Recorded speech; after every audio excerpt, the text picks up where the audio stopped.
is my life work. This is exactly, I call myself an interdisciplinary oceans and fisheries economist, because I don't believe only environmental science can do it alone, or economists can do it alone. We need disciplines to come together, work together.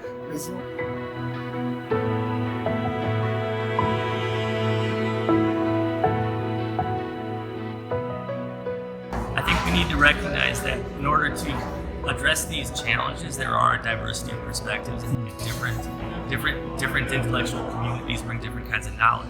And if we try to address these problems by taking our own preferred perspective and impose it, it's not going to be something that will ultimately be effective for addressing a challenge that has complex causes.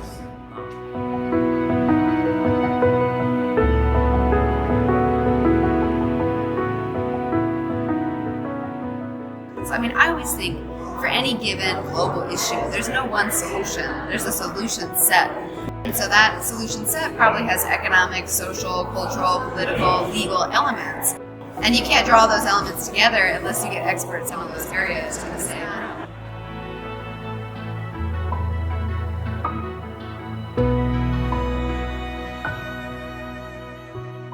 I think we need to think outside the box and look at different angles. And at the end of the day, we're trying to achieve the same goal, which is to fight overfishing. And subsidies, for instance, are just one element. We need to think about what other instruments, tools, or approaches we can use.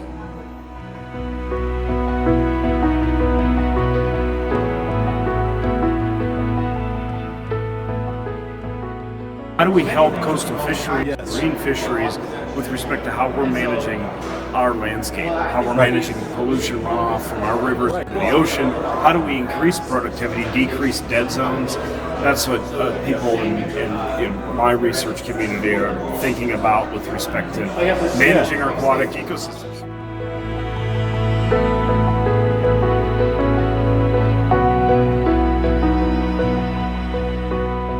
So I'm here really excited to help focus on fishing livelihoods, or the people who fish.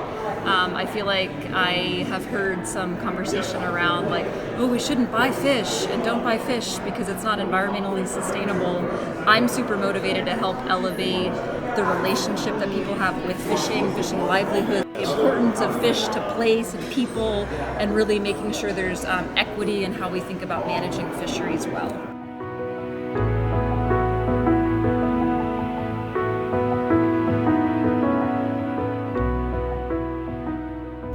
I think, without trying to sound too like neo-colonial, I think it's about making sure that coastal nations understand in terms of the value of their resources, and also understanding better ways to negotiate, because these access agreements are kind of flown in from outside.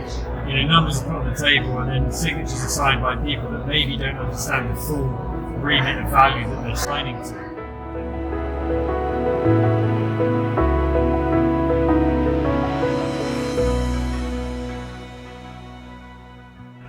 I think it's always useful to have exchanges of ideas.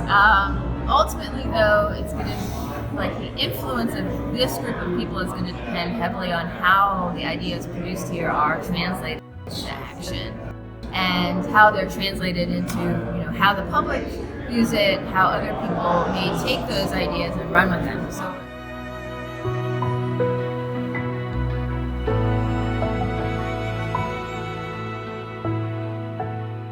One of the main things I've enjoyed about this meeting as an academic who wasn't from the beginning committed to being an academic and likes spending time with folks who are, I don't even like to call them non-academics, because that's like defining them as something they're not. Hands-on, practical, out in the field people. It's been really refreshing and to talk to folks who are doing stuff in the world that have experiences that I don't.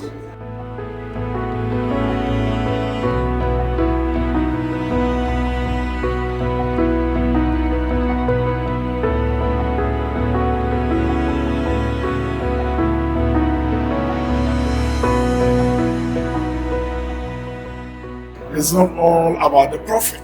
Profits are important, and that's not all of it. It's about food for people. It's about jobs.